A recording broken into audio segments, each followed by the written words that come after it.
Hey guys, in this video, I will show you how to fix application was unable to start correctly in GTA 5 Enhanced.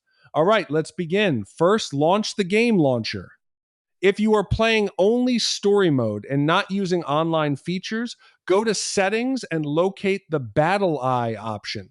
Disable Battle Eye, which is the anti-cheat software, then relaunch the game to check if the issue is resolved. If you want to play GTA 5 online, follow another method. Open this PC and navigate to your GTA 5 installation directory. Inside the directory, locate all mod files and delete them, as these can cause startup errors. After removing all mod files, restart the launcher and launch the game again. This should resolve the error and allow the game to start correctly without issues. So that's basically how you can fix. Application was unable to start correctly in GTA 5. That's it for this video. Thanks.